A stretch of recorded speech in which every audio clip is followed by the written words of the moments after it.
akan ada hadiah menarik nanti. Jadi mohon antusiasmenya teman-teman untuk eh, menyimak apa yang disampaikan oleh kedua pemateri kita hari ini.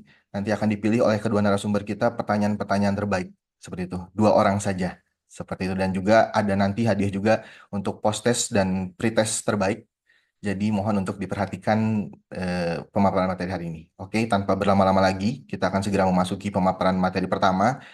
Sebelumnya saya akan menyampaikan CV dari pembicara pertama kita, Bapak Insinyur Priyo Adi Sesotyo. Boleh dibantu, teman-teman? Ya, Bapak Insinyur Priyo Adi Susilo ini menempuh pendidikan S1-nya dengan jurusan Teknik Fisika dari Institut Teknologi Bandung, kemudian S2 di New and Renewable Energy di Undip, dan saat ini sedang menempuh pendidikan S3-nya di Power Engineering and Energy Management di Universitas Indonesia. Banyak sekali pelatihan yang dilalui oleh Bapak Priyo ini di bidang Electrical Safety Management System terutama, dan juga ada sertifikasi profesional yang diperoleh oleh beliau di Electrical Energy Auditor, BNSP di LSP Energy di tahun 2017, 2020, dan di 2023. Dan pengalaman bekerjanya terkait dengan sistem kelistrikan ini banyak sekali sebenarnya, tapi ini mungkin pengalaman kerja terakhir yang relevan dengan bidang kelistrikan, ada freelance auditor dan freelance competence assessor terkait dengan SMK 2 Electrical Safety Management System, sistem manajemen dan eh, keselamatan kelistrikan. Dan juga beliau aktif sebagai pengajar di Departemen Teknik Elektro Universitas Semarang dari tahun 2020 hingga sekarang, dan pengajar di Departemen Teknik Mesin Politeknik Negeri Jakarta dari tahun 2023 hingga sekarang. Beliau adalah praktisi konservasi energi dan sistem kelistrikan pada bangunan dan industri. Mungkin sekian. Sebelumnya saya mau menyapa dulu Pak Priyo. Halo Pak Priyo.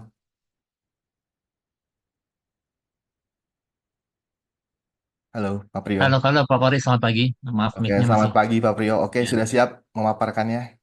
insya Allah siap, Pak.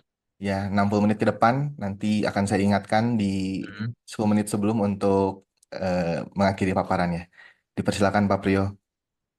Saya share screen ya, Pak Pori. Baik.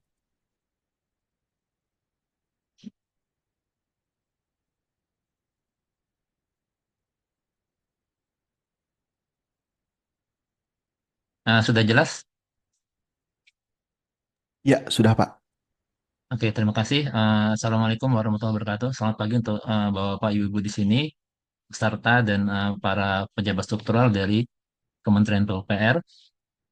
Oke, dalam kesempatan ini saya ingin, uh, mungkin saya akan agak sedikit menyimpang. Jadi saya di sini kan diminta membantu memaparkan terkait pengantar sistem kelistrikan dan dalam bangunan gedung.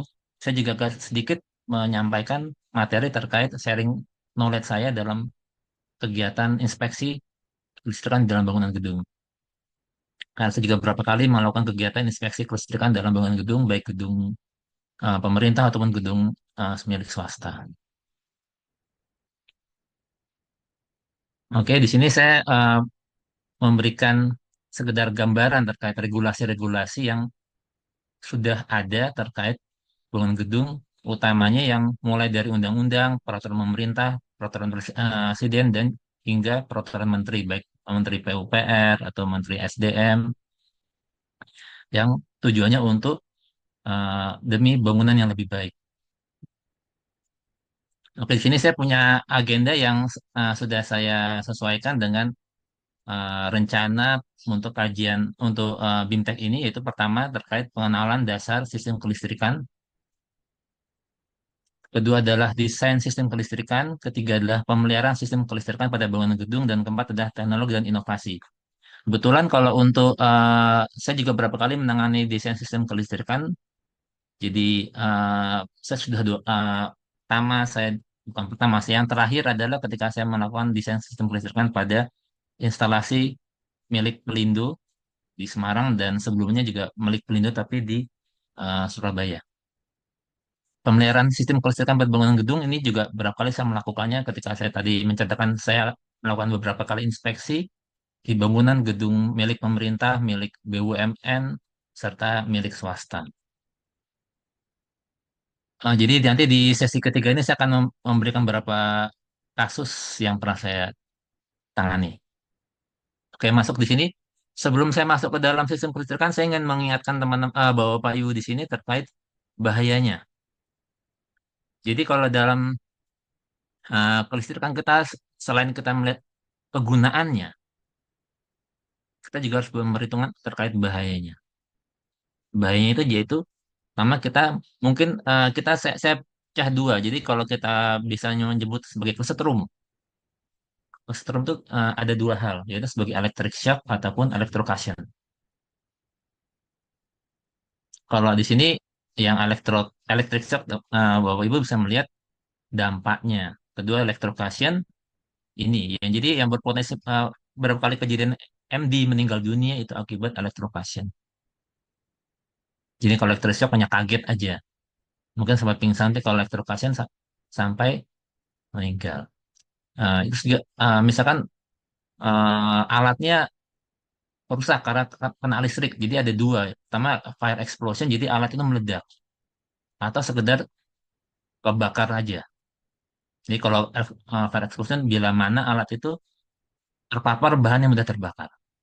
Serta terjadi reaksi berantai. Jadi ini yang kalau orang awam mendengar, oh kesetrum atau alatnya rusak, kobong atau kebakar. Nah itu yang kita sebut sebagai fire explosion ataupun property damage. Kedua, penyebab kebakaran di listrik itu kita ada namanya selain listrik itu sendiri. Jadi ada elektrostatik, ada petir, ada abu, debu. Jadi mungkin ini pernah dibahas di materi sebelumnya terkait penyebab kebakaran dalam kelistrikan. Jadi saya tidak akan mengulanginya lagi. Terus saya masuk. Nah, sini saya ingin memberikan pemahaman terkait arus. Jadi dalam listrik kita mendengar ada arus DC dan arus AC. Tegangan DC dan AC. Nah, kalau kita lihat, kalau yang berpotensi menyebabkan meninggal dunia itu lebih pada listrik yang AC. Karena dia mengganggu fungsi jantung. Tapi kalau yang DC, dia sebenarnya juga bisa aja meninggal akibat kesetrum listrik. Tapi dia lebih ke arah asalnya kebakar saja, tapi dia tidak sampai mengganggu fungsi jantung. Jadi, tapi intinya adalah kita harus tetap waspada. Nah, ini sekedar gambar kejadian kebakaran di dalam gedung akibat kelistrikan. Ini sekedar stop kontak, panel listrik, kabel, ataupun di sini panel utamanya, circuit breakernya, sampai bisa meledak seperti ini.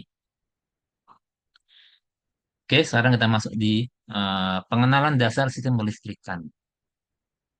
Di sini dalam kelistrikan bangunan kita punya, saya memandang ada empat hal yang harus kita amati. Pertama, dalam bangunan biasanya selain PLN, dia punya sistem pembangkit sendiri, yaitu diesel generator yang dilengkapi dengan transfer switch, ataupun mungkin dia punya UPS atau dan eksternal baterai sendiri.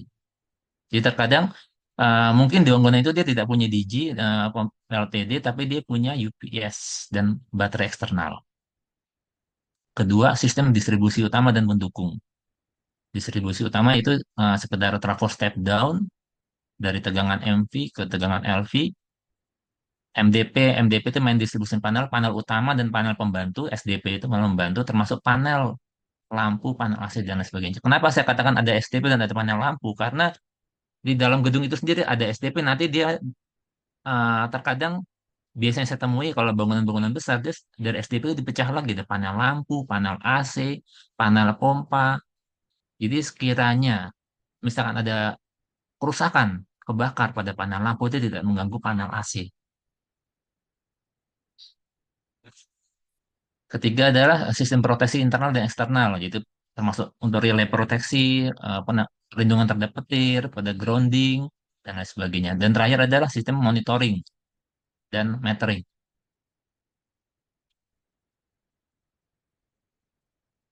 Oke, di sini eh, tegangan yang biasa ditemui dalam industri kelistrikan. Walaupun di dalam bangunan itu sendiri, bangunan gedung, yang kita temui biasa hanya sampai tegangan menengah, tegangan rendah, ataupun tegangan ekstra rendah. Tapi ini saya juga paparkan terkait tegangan tinggi maupun tegangan ekstra tinggi.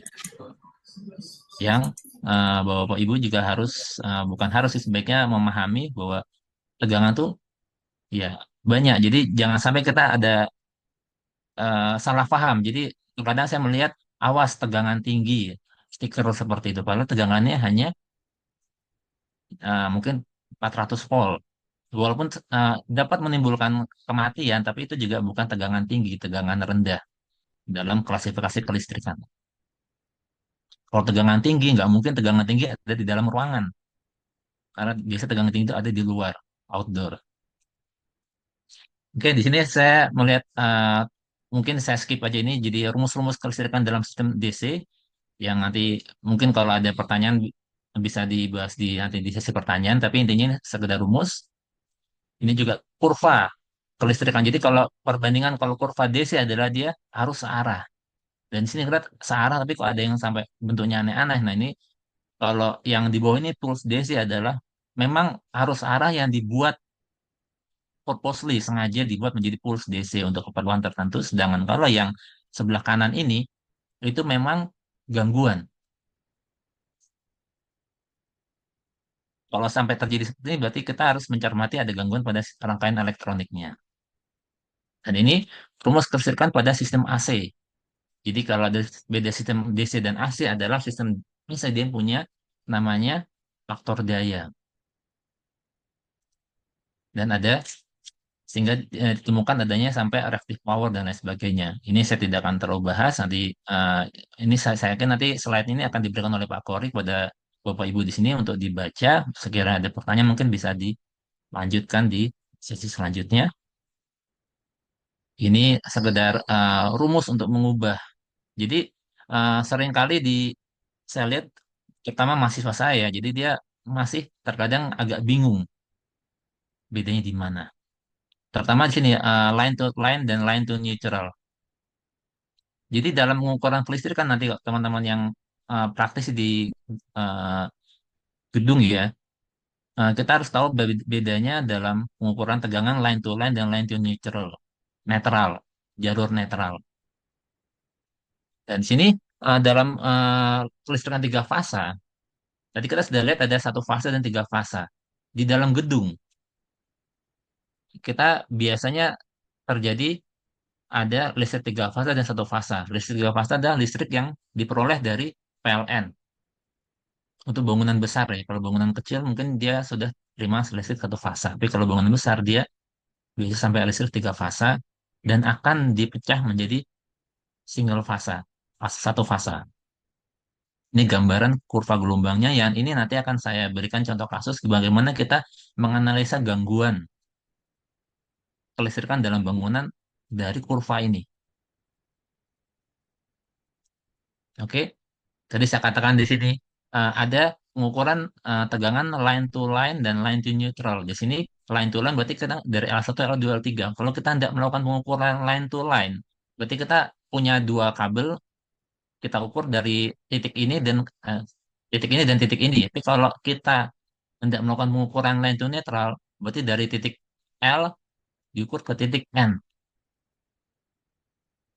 Sehingga jangan sampai kita tegangan berapa kita sebut besar sekali.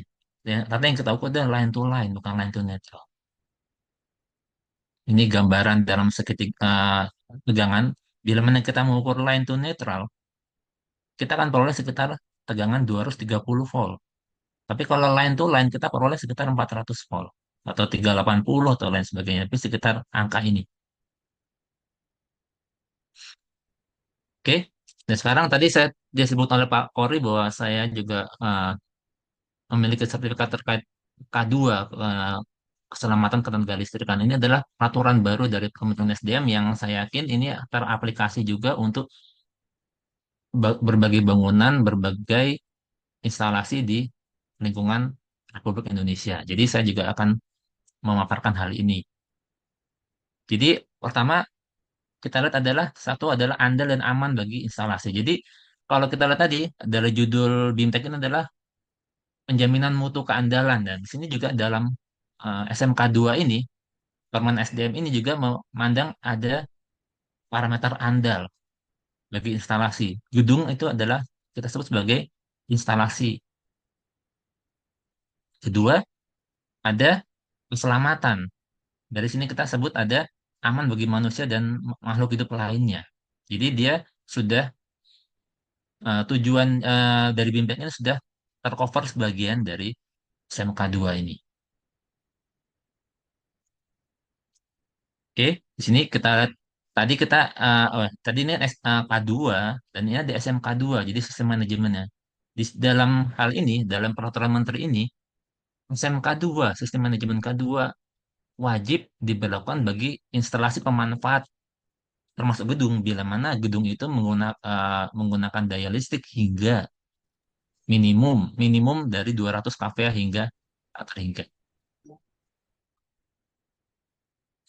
Jadi kalau dia hanya mungkin 50 kVA atau 100 kVA daya listriknya, dia tidak wajib menjalankan sistem manajemen K2, tapi dia wajib menjalankan tetap K2 karena untuk kepentingan bagi orang itu sendiri dan bagi sistem instalasinya biar andal. Oke. Di sini mungkin teman-teman Bapak Ibu sini mendengar ada K2, ada K3. Nah, kalau K2 ini adalah lingkup keselamatan bagi tenaga kerja, masyarakat umum, serta instalasi dan lingkungannya. Kalau K3, dia sementara hanya berfokus pada tenaga kerja dari organisasi tersebut.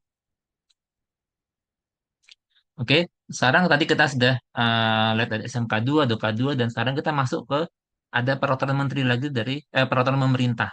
Ini peraturan pemerintah terkait manajemen energi, di mana eh, di sini untuk bangunan,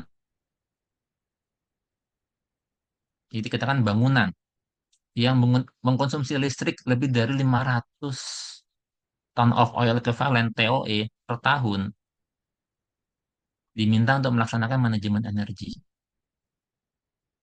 Ini peraturan pemerintahnya. Di mana dalam melaksanakan manajemen energi yaitu melalui audit energi. Di mana saya juga sebagai auditor energi, tapi ini manajemen energi ini dia dikhususkan, maksudnya dilepas kecuali untuk bangunan oleh pemerintah dan pemerintah daerah. Oke, 500 TW itu ekuivalen dengan sekitar 5,815 megawatt hour. Jadi kalau misalkan Bapak Ibu bekerja di sebuah bangunan yang kira-kira tagihan listriknya dalam setahun lebih dari ini biaya energi, konsumsi energinya, maka dia diharapkan menjalankan manajemen energi untuk di lingkungan yang non pemerintah. Oke, di sini dalam peraturan audit energi, prosedur audit energi, dia juga ada SNI yang harus diberlakukan. Jadi ini saya skip aja. Jadi teman-teman, Bapak Ibu sini melihat bahwa dalam melakukan audit kita juga harus berpatokan pada SNI yang ada. Ini flowchart dalam melakukan audit energi. Oke, sekarang kita mulai masuk ke dalam bangunan, sistem pemanfaat kelistrikan. Di mana kita ada pencahayaan, tata udara, vertical transport, yaitu lift, atau eskalator, atau atau eskalator elevator ya, plumbing, sistem airnya, pemipaannya, pompanya, dan alat pendukungnya, alat-alat keperluan kantor. Tapi saya di sini tidak terlalu banyak membahas, tidak membahas terkait pencahayaan karena itu akan harusnya dibahas di materi-materi yang lain. Jadi bagaimana cara penghematan, cara optimalisasi cahaya, tata udara itu tidak saya bahas di sini. Regulasi dan standar kelistrikan yang ada. Jadi pemerintah sudah mulai eh, sudah menerapkan berbagai standar, sudah membuat standar-standar kaitannya dengan sistem pemanfaat listrik dalam bangunan gedung. Jadi misalkan konservasi energi pada SNI nomor ini, konservasi sistem tata udara pada SNI nomor ini, tata vertical transport pada SNI nomor ini. Pelambing sendiri sudah ada, termasuk instalasi listriknya dengan PUEL 2020, yang mengacu pada standar kelistrikan dunia dan itu sudah mengacu pada SNI nomor ini. Jadi sudah diharapkan nanti bila mana Bapak Ibu hendak membantu dalam perancangan dalam bangun gedung, sistem kelistrikannya diharapkan juga mengacu pada berbagai SNI di sini. Oke, di sini dalam kuil itu sendiri, yaitu fungsinya sebagai pedoman perencanaan instalasi listrik, panduan bagi instalator, dan acuan bagi pemeriksa. Walaupun kuil ini dia difokuskan pada instalasi tegangan rendah, tapi eh, itu juga bisa menjadi sekedar acuan untuk teman-teman yang bergerak di tegangan menengah juga. Nah, ini ruang lingkup pemberlakuan SNI. Jadi ini saya buatkan beberapa gambar di mana SNI pada skupnya dan ada SNI yang lebih besar lagi. Jadi di sini termasuk konduit, bala, saklar, stop kontak itu sudah, kipas angin, fitting lampu sudah ada SNI-nya masing-masing. MCB, RCCB sudah disiapkan oleh pemerintah semua.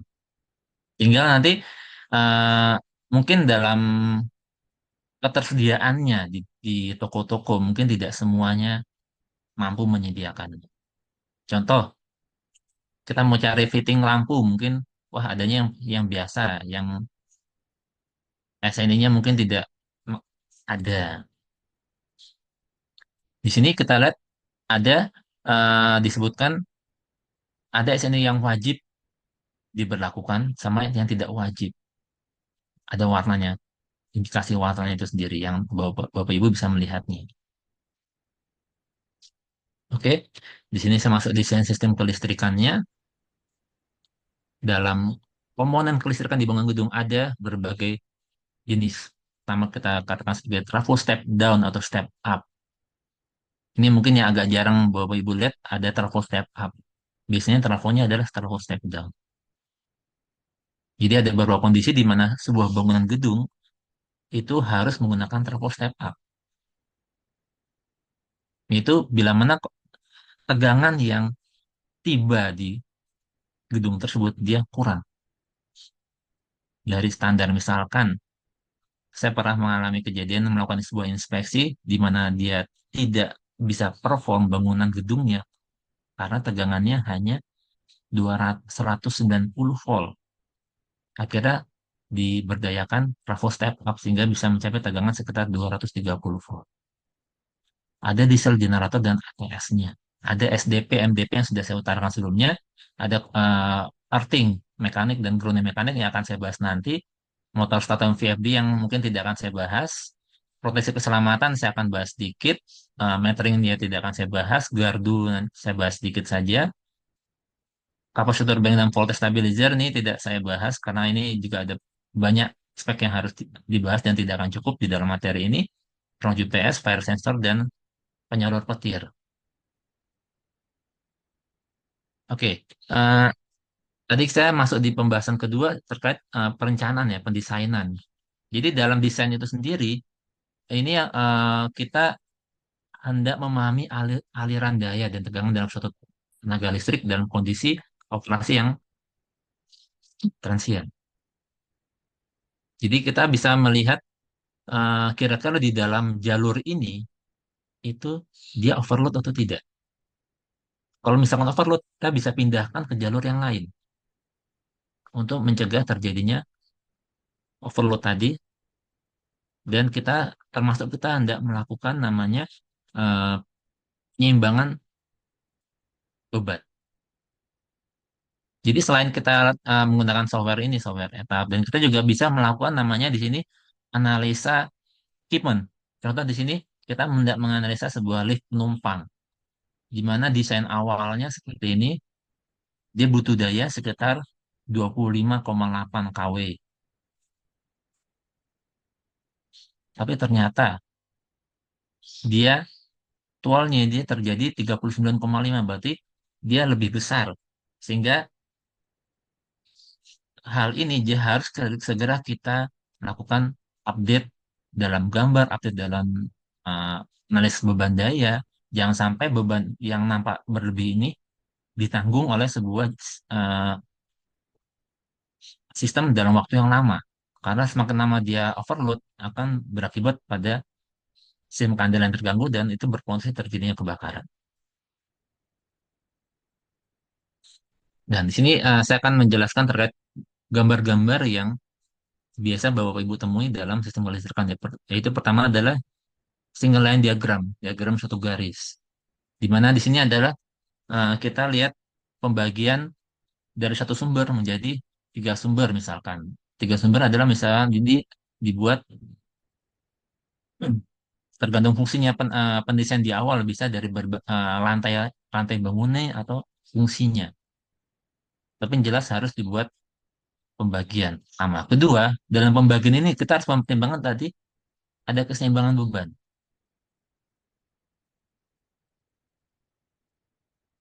Kalau misalkan sampai tidak terjadi keseimbangan beban, itu ada nilai yang dapat ditolerir. Jadi nilai yang dapat ditolerir akan saya bahas di materi di slide yang selanjutnya. Tapi intinya ketidakseimbangan itu dapat kita tolerir, selebihnya itu berbahaya, Iya, emang berpotensi berbahaya. betul. Oke, di sini diagram skematik. Jadi kita kan diagram satu garis ini menjelaskan secara overall. Diagram skematik ini dia membuat pengawatan, jadi penggarisan yang lebih detail. Koneksinya mana saja. Kalau di sini kita lihat dalam satu garis, kita tidak hanya melihat jalur fase, jalur listrik utamanya. Tapi kalau di diagram skematik, kita sampai melihat ada jalur netralnya.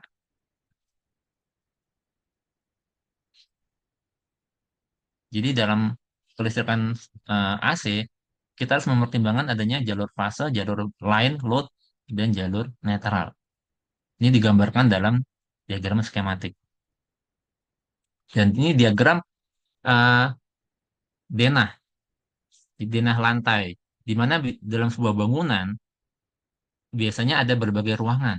Berbagai ruangan itu nanti ada berbagai lampu, berbagai stop kontak, berbagai saklar, dan lain sebagainya.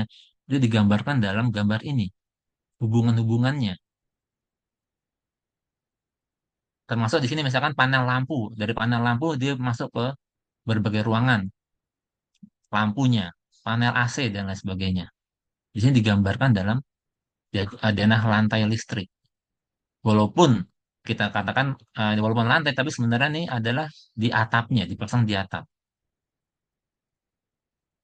atap ruangannya. Ada di sini eh, diagram panel listrik. Nanti di panel itu sendiri yaitu panel MDP, panel SDP, panel lampu, panel AC dia harus punya gambar sendiri yang menjelaskan sambungan-sambungan di dalamnya. Kabelnya kabel apa saja. Itu harus ada. Terakhir adalah kita ada diagram listrikan jadi legendnya. Gambar-gambar listrik tadi dia punya maksud. Itu yang harus dijelaskan di dalam diagram legend ini. Jadi ini yang sering saya lihat bahwa dalam bangunan-bangunan yang saya sebutkan sebelumnya itu biasanya, bukan biasanya, mungkin hampir semuanya tidak memiliki gambar. Jadi pernah saya berapa kali saya tujuan awalnya ada inspeksi kelistrikan, akhirnya saya sampai harus melakukan redrawing gambar kelistrikan. Saya mengecek sekalian saya menggambar ulang untuk mereka karena mereka tidak punya sudah hilang atau mungkin sudah obsolete, gambarnya sudah tidak update lagi. Oke, di sini saya masuk penjelasan terkait tentang sistem tegangan menengah. Jadi untuk bangunan-bangunan besar, dia bisa disuplai oleh tegangan menengah 20 kV yang akan nanti dilakukan step down jadi tegangan 0,4 380 kV sebagai tiga fasa yang nanti akan dipecah lagi menjadi masing-masing fasa. Ini sekedar gambaran gambaran SLD-nya. Ini Dalam gambar tadi yang seakan pecah tadi, dipecah ke berbagai, mungkin berbagai lantai atau berbagai fungsi yang kita sebut sebagai sistem utilitas bangunan gedung. Nah, di sini dalam desainnya, dalam sebuah bangunan gedung kita harus membagi menjadi setidaknya tiga sistem utama, yaitu sistem kritis, sistem penting, dan sistem tidak penting. Jangan sampai bangunan misalkan tadi pemadaman, ya udah semua dianggap penting. Akhirnya yang terdampak adalah pertama dari sisi diesel generatornya. Dia harus besar sekali.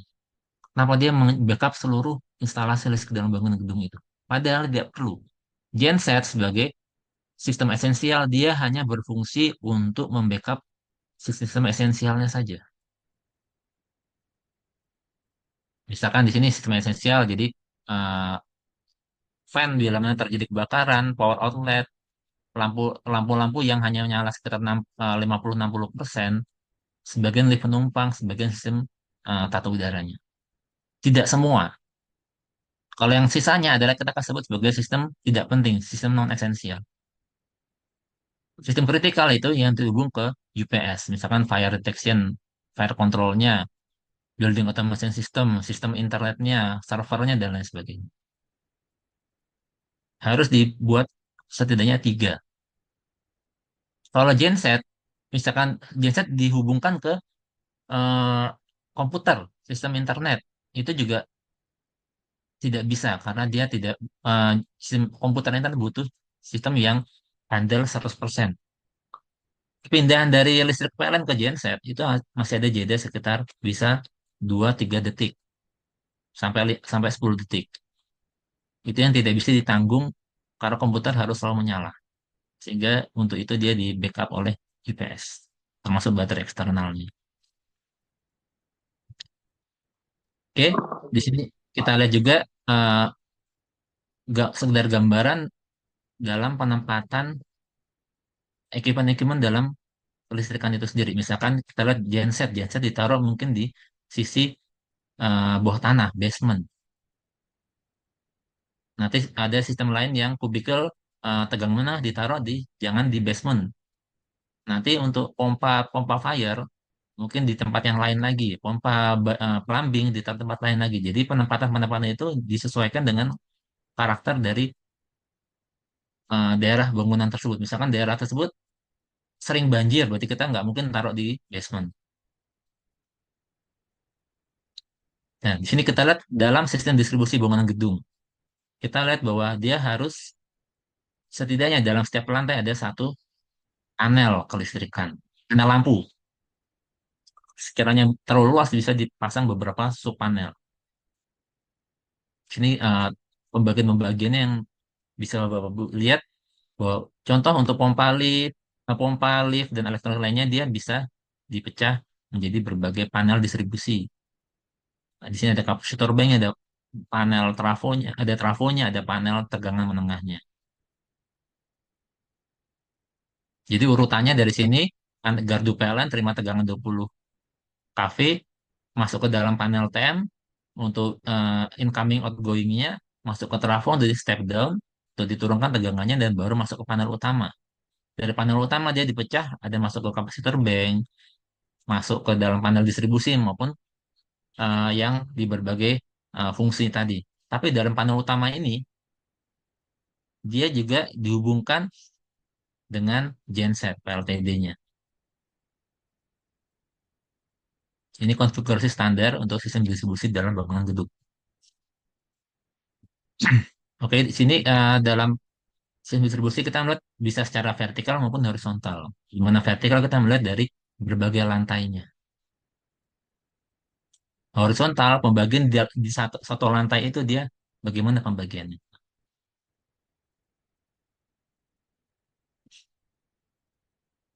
Oke, sekarang kita masuk dalam pemeliharaan sistem kelistrikan bangunan gedung. Ini risiko-risiko listrik ini yang terkadang kita beranggapan bahwa dia semua berisiko, tapi berisiko itu sendiri kita bisa bagi. Jadi ada risiko yang memang dapat diabaikan karena emang ya kita nggak bisa menghindar itu lagi. Kedua, risiko yang dapat toleransi, alert, slow explainable, predictable. Jadi kita lihat misalkan potensi misalkan terjadi kecelakaan pada hal tersebut, bagaimana probabilitasnya. Jadi yang unacceptable berarti yang ya udah kalau ada kejadian yang begitu terlalu sering mengakibatkan kejadian meninggal dunia ya itu kita katakan unacceptable di sini di atasnya. Ini harus dipetakan oleh orang safety di dalam gedung tersebut. Dalam ini kita melihat ada tadi dikatakan oleh Direktur bahwa ada kita mesti melakukan pemeliharaan secara preventif dan prediktif. Dan ini juga akan saya bahas di sini, di mana dalam eh, tabel ini, kita lihat tabel ini, di mana kita bisa melakukan pemeliharaan secara prediktif, secara preventif, dan secara reaktif. Reaktif itu apa maksudnya? Ya udah kejadian kebakar, itu kita katakan pemeliharaan reaktif. Preventif, jadi kita belum sampai kebakar, tapi sudah nampak panas. Sehingga ditangani oleh misalkan termografi, peralatan termografi itu dengan pengecekan motor. Motornya kok dia panas atau bising. Atau di sini ada pemeliharaan secara prediktif.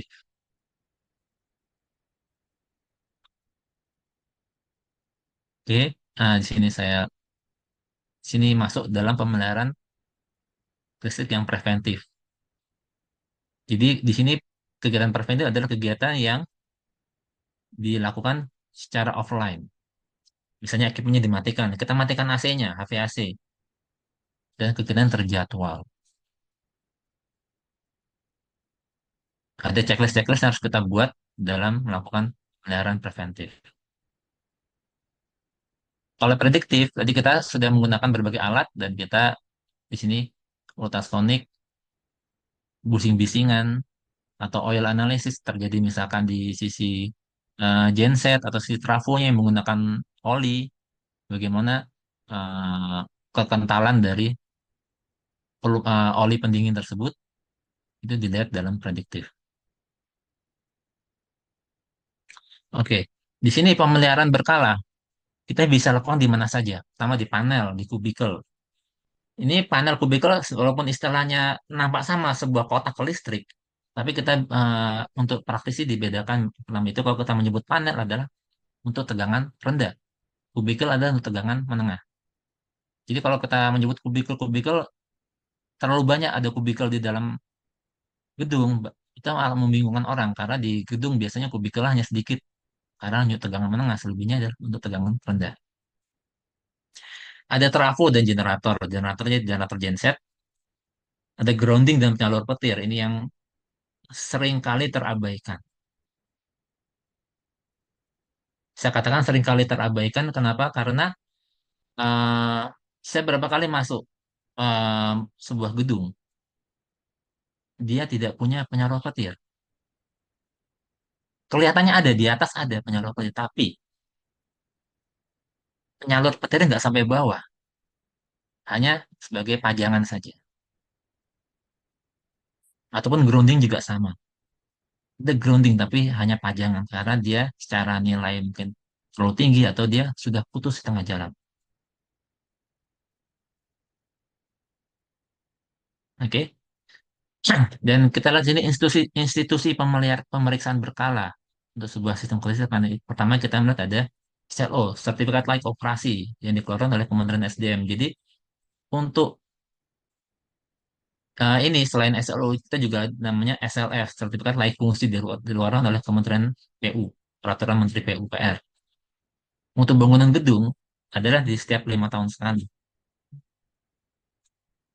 SLO ini difokuskan pada genset.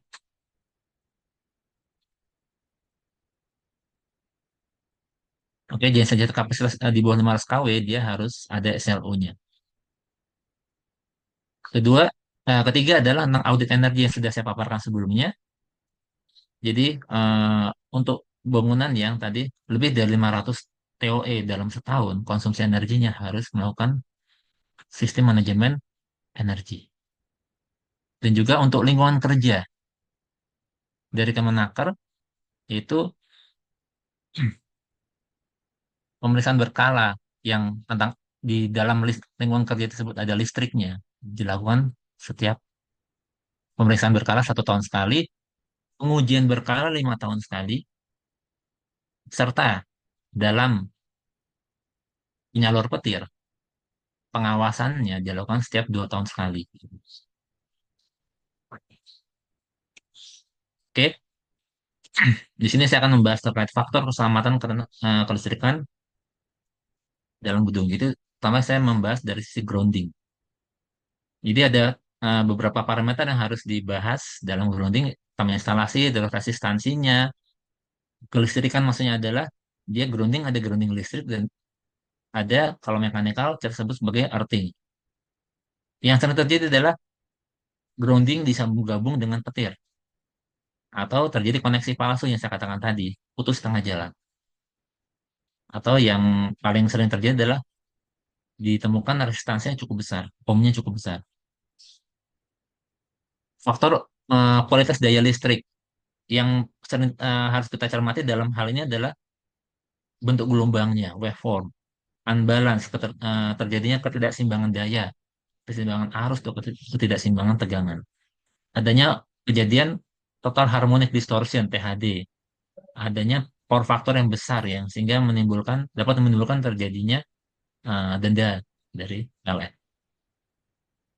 Dalam power quality ini yang harus kita cermati kadang bisa terjadi power surge atau power sag. Power surge adalah listrik yang tiba-tiba menjadi terlalu tinggi, biasanya terjadi akibat karena tadi digabung petir, sehingga ketika terjadi petir tanpa ada proteksi dia terjadi tinggi sekali, lonjakan yang tinggi. Atau power sag, tegangannya turun, jatuh. Nah, itu biasanya terjadi karena ada gangguan sistem instalasinya, terutama dalam hal beban berlebih. Dalam power quality ini yang sering terjadi adalah netral yang hilang, kabel yang terhilang. Yang ketiga adalah material listrik, jenis kabel yang berbagai hal yang harus dilihat. Yang penyebab sering terjadi masalah material listrik adalah karena dia berusaha membeli yang murah atau cari yang mudah. Oke, dalam terakhir adalah untuk instalasi listrik ini atau instalatornya, dia harus memenuhi kaidah kuil. Nah, tenaga tekniknya harus bersertifikasi, sertifikasi instalasi juga, serta dilakukan riksa uji kala. Penyebab yang sering ditemukan adalah tidak pengalaman atau dia tidak memenuhi legal compliance, dia tidak ada sertifikasinya. Yang sering ditemui dalam hal ini adalah yang penting berfungsi. Oke, di sini saya masuk faktor grounding ya, nanti mungkin bisa dibahas, di mana tadi sudah saya sekilas bahas. Yang sering terjadi groundingnya hilang.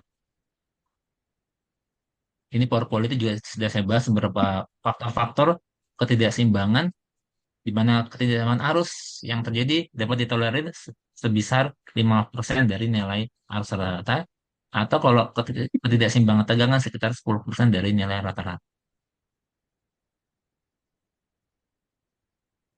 Oke, di sini ada faktor material listrik tadi yang saya sebut di sini material listrik. Ada berbagai jenis material listrik yang namanya itu menjadi membingungkan. Tapi teman-teman Bapak Ibu harus paham bahwa dalam pemilihan material listrik yang harus kita lihat utama adalah jenis dan size kabelnya. Itu sangat menentukan. Kedua adalah skun dan terminasinya. Oke, dan faktor instalator di mana dia harus bersertifikasi, baik tenaga teknik maupun badan usahanya. Oke, di sini saya ada alat-alat yang digunakan untuk membantu memeriksa, menginspeksi dalam sistem kelistrikan, yaitu PQE. Saya yakin mungkin Bapak Ibu pernah dengar juga. Terus juga ini saya memberikan contoh kasus kegiatan dalam inspeksi ini. Ini di sebuah kegiatan saya melakukan pembacaan tegangan, pembacaan konsumsi listriknya. Di sini ada hal yang saya temui, yang saya highlight di sini adalah pertama, neutral connection digabung dengan body grounding. Ini yang sudah salah. Kedua, jenis kabel yang kurang besar. Ketiga adalah si biang ratingnya kurang besar. Jadi ditemui bahwa dibaca arusnya adalah terlalu kecil dibanding yang terpasang. Berpotensi menjadi overheat, overload. Dan ini pembacaan melalui PQE, Power Quality Analyzer. Jadi di sini kita temui bahwa netral current-nya dia cukup besar yang harusnya nol. Ada ripple di salah satu fasanya, pHD cukup besar, terjadi unbalance yang cukup besar dari lebih dari 5 volt. Ini termasuk di sini tadi saya katakan ada bentuk gelombang. Bentuk gelombang yang harusnya sinusoidal yang bentuknya bagus dia menjadi hanya seperti ini bentuk gelombangnya. Jadi katakanlah sangat tidak ideal. Oke, ini juga contoh tadi dari peraturan kuil dia dalam instalasi menyalahi terkait tentang warna kabel. Tentang yaitu termografi yang sudah mungkin sering Bapak Ibu dengar. Terus eh, ini juga untuk pengukuran pengukuran resistance pada grounding alat ini dan ini yang beberapa kegiatan yang saya lakukan juga jadi pengukuran resistan bahwa di awal saya memperbaiki jalur resistance di sana dari 3 ohm jadi 1,5. Ini salah satu contoh kasus yang paling susah yang pernah saya temui tapi bisa saya pecahkan. Ini di sebuah bangunan lab di mana dia terjadi gangguan alat-alat labnya di mana di situ.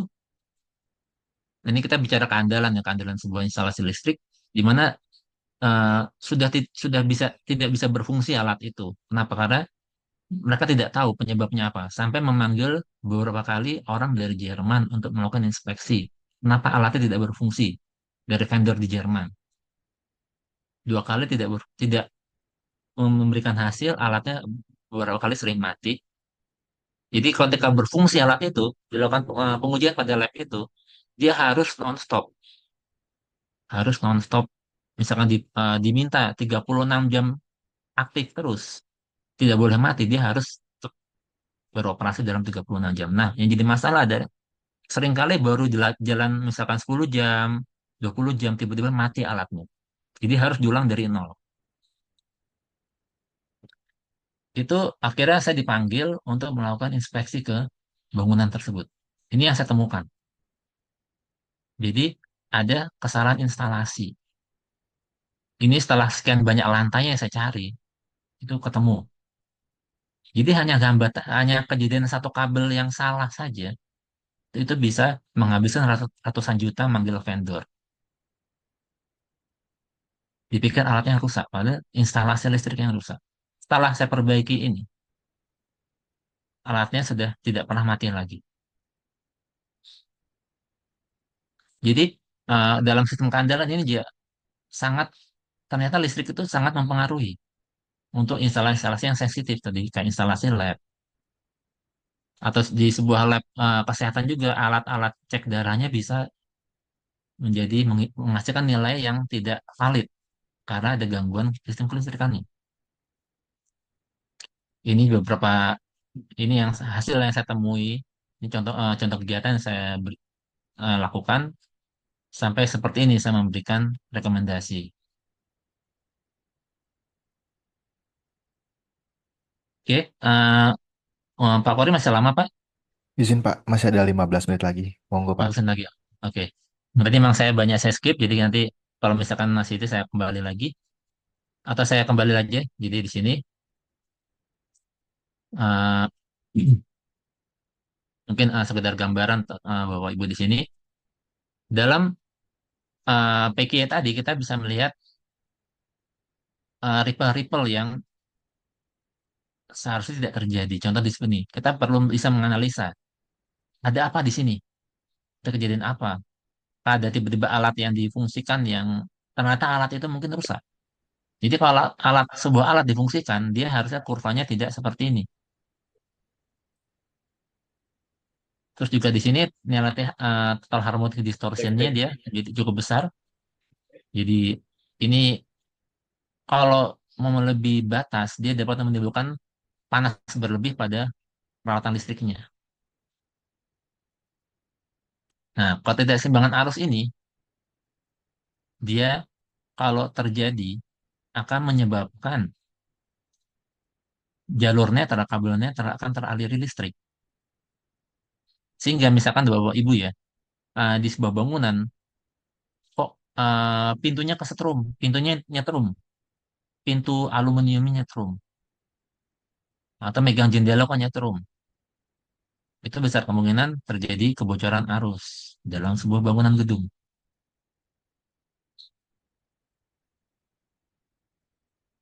Di sini juga kurva tidak tidak bagus. Ini tadi juga selain tadi kurva tidak bagus, di sini juga kita lihat bahwa ada dua gelombang dalam sistem kelistrikan. Ada gelombang arus dan gelombang tegangan. Sini kita sebut adalah gelombang tegangan harusnya kalau kita bicara ideal gelombang tegangan, gelombang arus adalah tidak mendahului sama bergerak. Tapi di sini terjadi gelombang arus mendahului gelombang tegangan. Sudah kondisi tidak ideal lagi. Oke. Di sini eh, seperti misalkan tadi ini masuk sharing untuk pengalaman dalam inspeksi ditemukan bahwa kabel misalkan tekuannya terlalu siku dibuatkan identifikasi terus ada standarisasi kabel ada ammeternya analog meter tidak menunjukkan lagi terus kesesuaian nilai rating MCB antara upstream dengan downstream jadi upstream ada nilai yang disebut dari panel utama dari kabel utama menuju panel itu sendiri, downstream adalah dari panel sendiri menuju ke pemanfaat. Yang yang kita katakan ideal adalah yang secara teori harus terjadi adalah upstream harus lebih besar daripada downstream. Sebenarnya yang jadi masalah di sini adalah nilai downstreamnya lebih besar daripada nilai upstream. Sehingga kalaupun terjadi masalah, dia akan langsung men-switch, istilahnya jeglek, memutuskan switch off untuk MCB di upstream ya. Padahal kalau itu di upstream misalnya sudah switch off, dia akan menyebar ke berbagai jalur. Kalau downstream, dia hanya di jalur itu saja. Ini jadi termasuk kesalahan yang harus diperbaiki. Jumlah kabel antara satu fase dengan netral tidak sama. Sehingga ini ditemukan bahwa terjadi semacam berusaha menghemat jumlah kabel yang tidak boleh. Harusnya semua jalur fase harus ada jalur netral, jangan digabung. Sehingga ini kalau terjadi gangguan, dia menyebar ke berbagai jalur yang seharusnya tidak terjadi. Ini juga ditemukan jalur groundingnya yang cukup besar atau mungkin ada peralatan yang tidak tergrounding. Ini power quality juga uh, tadi apa sih distribusi beban yang tidak seimbang sehingga terjadi tidak seimbangan unbalance nilai power factor di luar batas tadi saya sebut ada power factor nilai anti harmoniknya penggunaan trafo step up yang di sini kurang jadi beberapa tegangan itu dia nilai tegangannya kurang diharapkan dia sudah menggunakan trafo step contoh tadi di equipmentnya di salah satu peralatan ya, peralatan labnya dia butuh tegangan 420 volt. Ini memang tidak standar, tapi mungkin ya udah peralatannya butuh seperti itu. Sementara dari PLN hanya 390. Artinya berapa? Kita harus menggunakan turbo step up. Kalau peralatan itu tetap hanya diberikan 390 volt, dia akan menjadi lebih panas, lebih cepat panas. Umur pakai akan lebih cepat selesai. Termasuk di sini juga power supply untuk peralatan komputernya itu diambilkan dari lab yang tidak ideal. Harusnya dia dipecah antara peralatan lab dan peralatan komputer.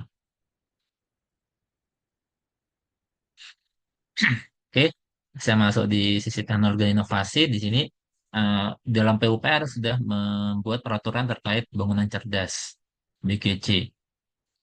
Di mana ini eh, hal-hal yang diharapkan dapat dipenuhi dalam bangunan cerdas. Sebentar saya minum.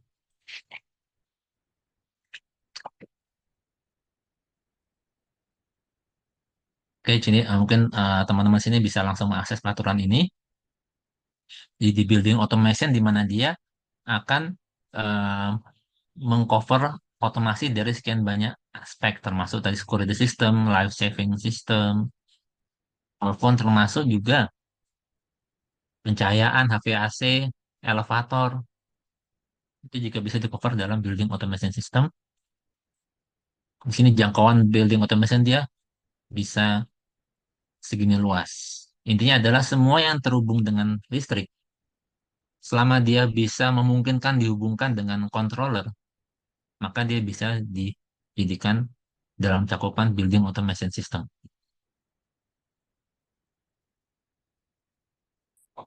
Oke, bangunan hijau.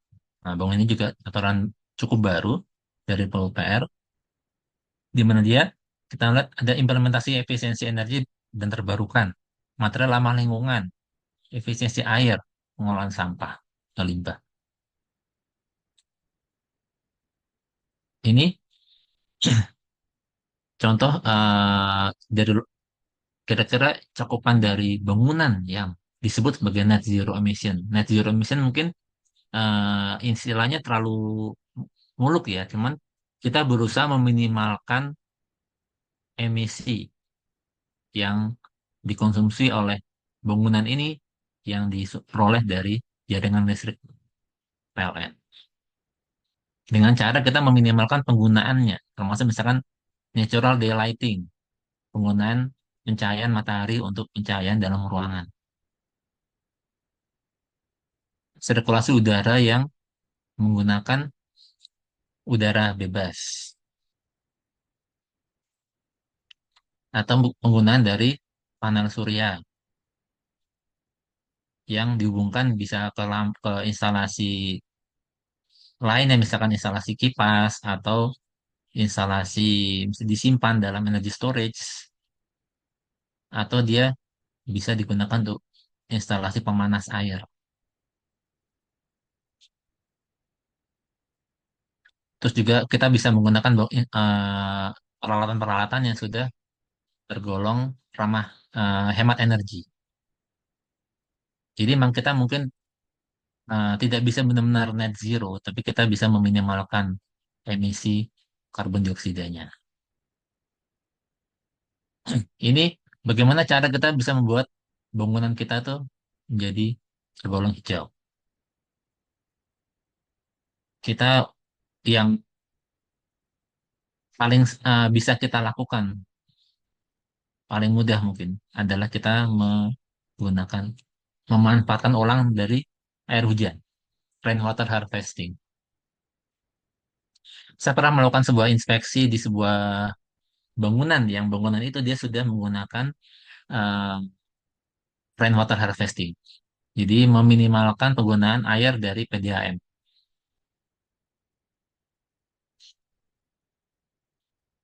Juga ada penggunaan solar panel, penggunaan turbin angin. Ini juga dari sisi building envelope-nya, dia menggunakan material yang dapat misalnya dia bisa mencegah panas untuk masuk sehingga dia menjadi lebih dingin sehingga dia tidak perlu penggunaan AC yang terus-menerus. Nah, sini yang rainwater harvesting yang pernah saya temui, saya pernah saya inspeksi dalam sebuah dalam pengalaman saya sebelumnya, dia menggunakan air hujan yang diendapkan terlebih dahulu. Nah, air hujan ini tentunya dia tidak belum punya yang cukup canggih untuk bisa mengolah air itu menjadi air minum. Tapi dia menggunakan air itu untuk keperluan toilet, nyiram tanaman, dan sebagai apa tuh untuk eh, kolam ikannya. Dengan penggunaan air untuk toilet dan untuk nyiram tanaman sudah cukup melakukan penghematan dari konsumsi air PDAM-nya. Ini material ramah lingkungan juga dari untuk bangunan hijau dia bisa menggunakan material-material yang saya gambarkan di sini ada beberapa parameter misalkan insulasi ruangan ramah lingkungan, beton daur ulang, surya, kaca kualitas tinggi dan ada lapisan pelindungnya sehingga bisa meminimalkan panas masuk ke dalam atap hijau yaitu atap yang ada tanamannya, cat yang ramah lingkungan dengan yang rendah VOC-nya, volatile organic compound-nya, batu bata tanah liat, kayu daur ulang, termasuk bambu juga. Oke, ini penelitian saya yang pernah saya buat tahun lalu kaitannya dengan peningkatan kelistrikan yang aman untuk sebuah instalasi kesehatan di Semarang. Sudah terpublikasi dan juga ini memang saya concern terhadap bangunan tadi, bangunan kesehatan, tapi dia sering terjadi pemadaman. Bukan padam, saya sering tidak berfungsi listriknya, sering jeglek, sering MCB sering turun. Kenapa? Akhirnya kami melakukan analisa ditemukan beberapa jalur yang overload, sementara jalur itu seharusnya tidak seperti itu. Kami lakukan pendistribusian ulang beban di sana, termasuk itu salah satunya, termasuk juga kita melakukan eh, apa tuh, termasuk gantian kabel, ada kabel yang terlalu kecil kita besarkan, jangan sampai itu menjadi potensi kebakaran juga. Termasuk juga kita ya, selain kabel kita panel listrik kita ganti karena panelnya sudah terlalu panas. Kita gunakan infrared tadi menjadi kelihatan panasnya terlalu berlebihan. Oke, ini juga termasuk kita bisa menggunakan machine learning dalam melakukan apa tuh sebuah sistem distribusi atau sistem Pramis dalam bangunan tadi kita bisa prediksi kira-kira kapan dia akan failure. Kita bisa lakukan hal itu untuk penelitian kita. Oke, saya rasa cukup sampai sini materi saya nih. Untuk pertanyaan bisa uh, nanti di sesi selanjutnya, sesi pertanyaan. Mungkin dari saya cukup Pak Kori. Ya, terima kasih Pak Priyo. Untuk pertanyaan disimpan dulu Pak. Ini teman-teman sudah ada beberapa di kolom chat juga untuk bertanya. Mungkin Pak Priyo juga boleh dilihat-lihat dulu, ditengok-tengok dulu untuk pertanyaan-pertanyaannya. Oke, Kalau mau saya. dijawab langsung di chat juga boleh, tapi nanti kita akan juga coba bahas langsung di apa namanya di sesi diskusi setelah pemaparan kedua ini. Terima kasih Pak Priyo, tadi sedikit mengulas. Ini baru pengantar ya Pak, tapi rasanya sudah sangat kompleks. Luar biasa materi tentang sistem kelistrikan ini membahas banyak sekali dari mulai tadi bahaya ketenaga listrik.